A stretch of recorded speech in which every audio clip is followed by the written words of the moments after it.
Hai Ko, nama saya Linda, NPM 1842159, kelas 4 AKMB. Hari ini saya akan menjelaskan tentang case study UTS MK. Jelasin tentang case study UTS MK. Jadi ini soalnya udah ada dikasih. Marston Co itu dia punya inisial investment itu 1.800.000. Lalu di sini itu telah disediakan draft evaluation yang telah disediakan oleh new staff. Dan di sini juga ada beberapa informasi yang disediakan oleh new staff. Jadi relevant fixed cost itu diperkirakan akan mencapai 150.000 per tahun. Yang kedua, sales dan production volumes itu sama dan tidak ada finished good inventory yang terhambat atau tersimpan di gudang atau yang tidak terjual. Lalu perusahaan punya tax rate itu 22% per tahun dan tax liability-nya dapat dibayar setahun in arrears. Yang keempat itu perusahaan dapat mengklaim tax allowable depreciation 25% per tahun on a reducing balance basis on the initial investment. Lalu yang kelima, diperkirakan selling price inflation itu akan menjadi 4,2% per tahun, variable cost inflation akan menjadi 5% per tahun, dan fixed cost inflation akan menjadi 3% per tahun. Yang keenam, untuk selling price dan variable cost yang telah disebutkan di atas tadi itu merupakan current price terms. Lalu yang ketujuh itu investment tidak ada scrap value-nya. Lalu yang ke-8, the investment will be partly financed by 1,500 loan at 10% per year. Lalu yang ke-9, Marston Co memiliki weighted average cost of capital itu 12% per tahun. Dan target payback of the proposed project is 2.5 years dan target return on capital employed atau ROCE-nya sebesar 20%. Jadi yang pertama itu dia suruh kita mencari atau membuat draft evaluation yang telah diperbarui sesuai dengan data-data yang telah kita terima di sini. Jadi yang pertama itu kita buat dulu yang ini, depreciation 25%, lalu kita buat selling price inflation yang 4,2%, variable cost yang 5%, dan fixed cost yang 3%. Jadi depreciation-nya kan 25% tadi. Jadi beginning book value-nya telah disebutkan di soal yaitu sebesar 1.800.000. Depreciation kita dapatkan dari 25% kita kali dengan beginning-nya. Dan ending book value itu dapat dari beginning dikurangi oleh depreciation. Jadi dapat ending book value. Ending book value tahun pertama itu berarti akan menjadi beginning book value tahun kedua. Kemudian kita cari lagi depreciation-nya dengan mengalihkan ke 25% dan mengurangi dengan beginning-nya dan mendapatkan hasil ending book value tahun kedua. Lalu tetap ending book value tahun kedua menjadi beginning book value tahun ketiga, kita kali 25% dikurangin dan mendapatkan ending book value tahun ketiga. Lalu berarti menjadi beginning book value tahun keempat dan kita kurang depreciation-nya dan mendapatkan hasilnya 0. Setelah itu kita buat sales price after 4.2% inflation. Jadi sales price-nya di sini udah diketahui 25, 25, 26, 27 dan sales unitnya juga udah diketahui di soal. Jadi kita tinggal masukin aja. Jadi inflationnya kan diperkirakan akan naik 4,2% per tahun. Berarti yang pertama itu inflationnya 104,2%, kita kali dengan sales price-nya mendapatkan sales price atau inflation. Setelah itu kita kalikan dengan unitnya dan mendapatkan sales revenue. Untuk tahun kedua berarti inflationnya itu tambah 4,2% lagi dari tahun pertama. Lalu kita kali dengan sales price dan kali ke sales unit jadi dapat sales revenue. Jadi tahun ketiga keempat juga sama. Kemudian variable cost tadi di soal udah diketahui variable cost-nya. Jadi inflationnya itu diperkirakan naik 5% per tahun. Jadi tahun pertama itu 105%. Jadi kita kali, setelah itu dapat total variable cost. Untuk tahun kedua, ketiga, keempat masih sama.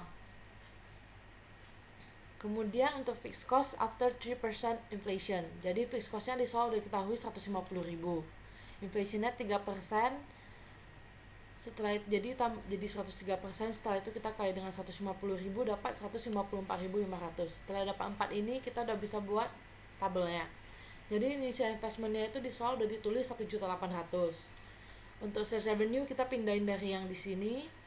Untuk variable cost, fixed cost, dan depreciation juga dari sini semua. Setelah udah pindahin semua, kita hitung dan dapat hasil earning before interest and tax. Jadi kita kurangi dengan taxnya dulu 22% dan mendapatkan net operating profit after tax.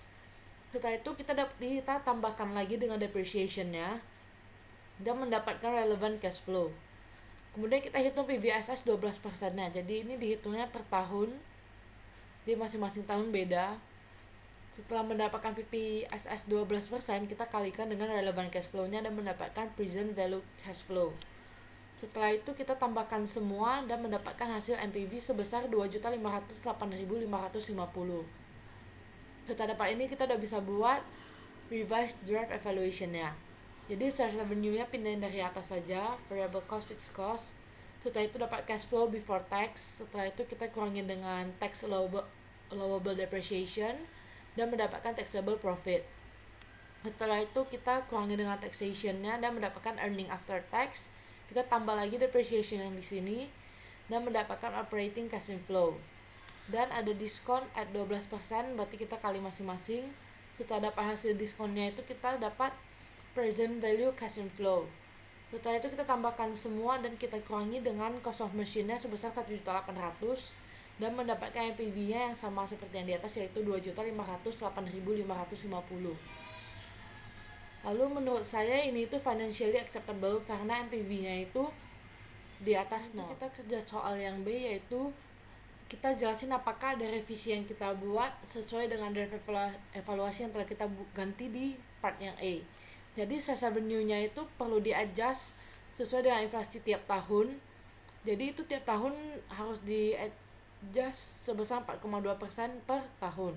Untuk variable cost-nya kita adjust sebesar 5% setiap tahun. Untuk fixed cost-nya itu current value-nya change to 150.000 per tahun dan perlu juga di-adjust inflation-nya 3 per tahun, yaitu sebesar 3%. Untuk tax allowable depreciation-nya itu kan kita sudah ganti dari straight line method menjadi 25% reducing balance method with no scrap value. Jadi depreciation-nya itu harus dihitung ulang lagi. Untuk interest payment-nya itu, bukan relevant cash flow, jadi ini muncul karena financing cost dan itu sudah termasuk dalam RACC percentage. Untuk taxation-nya, tax rate kita tetap 22% dari taxable profit dan tetap dibayar 1 tahun in arrear. The revision makes the taxation to be different because of the changes of the taxation profit.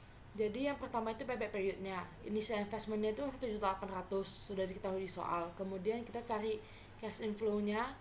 Ini year 1, year 2, year 3, year 4 kita dapat dari tabel yang tadi kita telah buat di sini yang di A. Ini.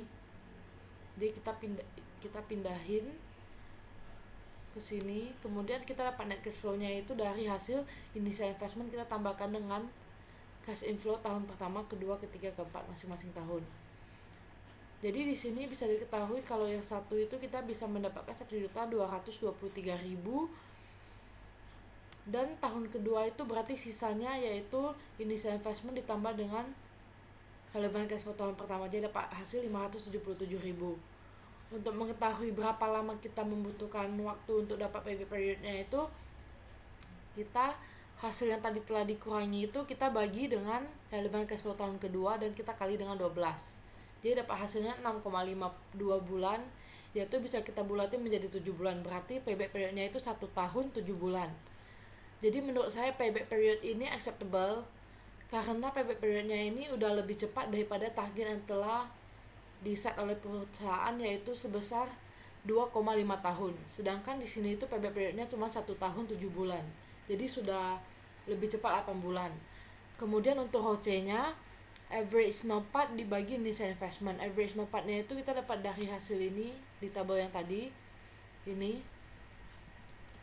Kemudian kita tambahkan semua dan kita bagi 5.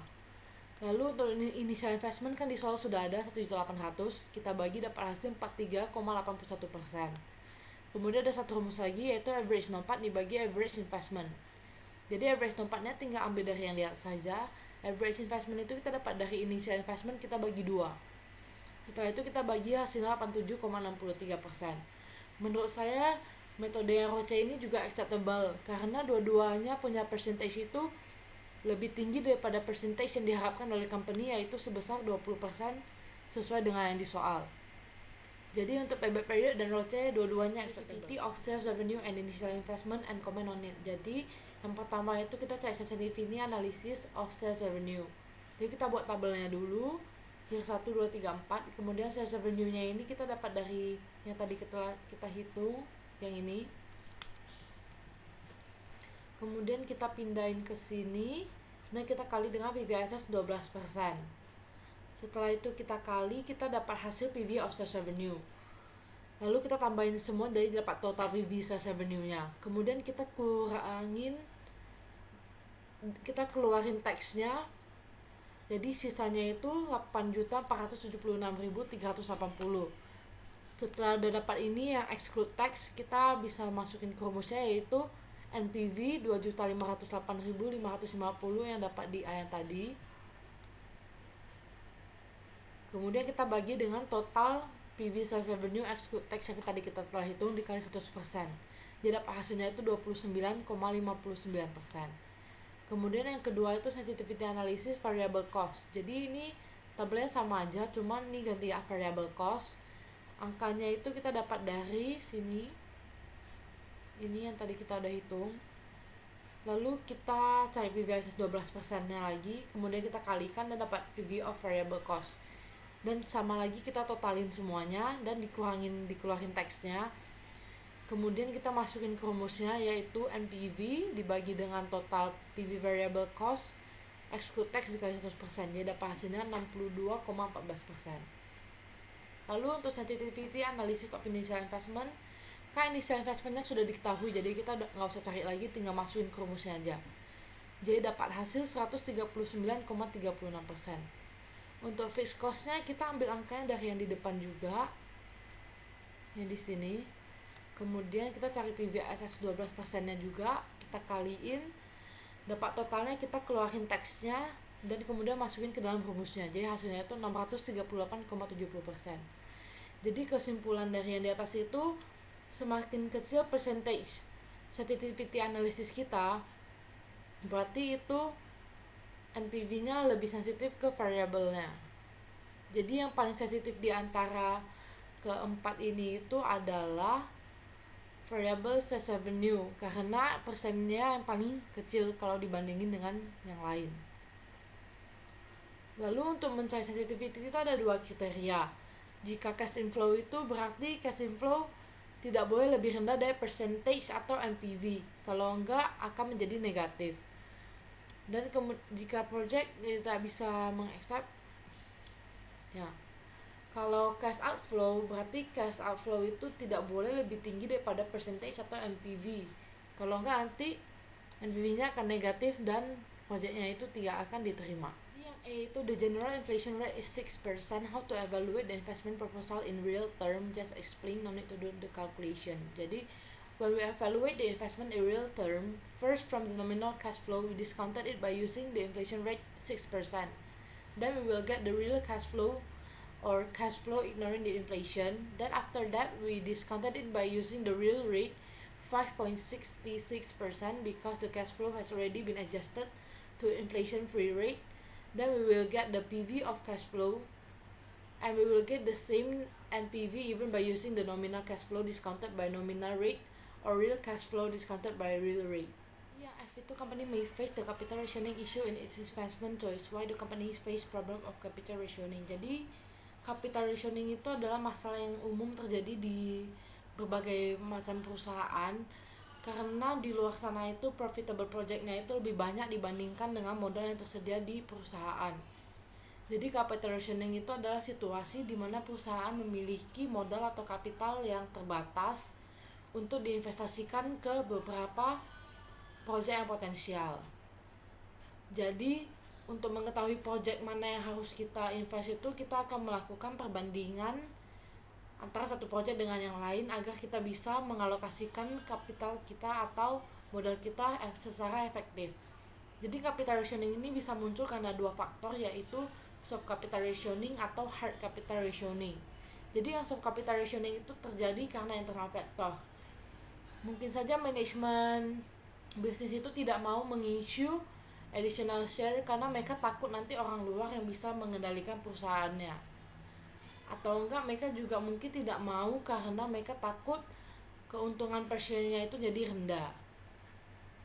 dan ada alasan lain lagi. Kemudian saya akan jelasin yang hard capital rationing itu biasa terjadi karena external factor, yaitu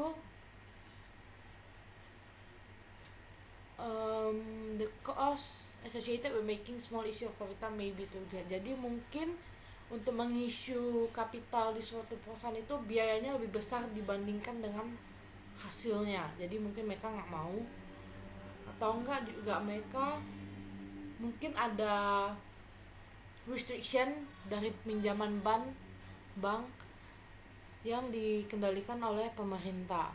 Dan ada di sini juga raising money through the stock market may not be possible if share price are depressed. Jadi mungkin kita nggak bisa cari keuntungan dalam stock market karena harga saham kita sudah sangat ditekan menjadi rendah. Jadi sekian penjelasan saya mengenai case study soal UTS-MK. Jika ada kesalahan saya minta maaf dan terima kasih.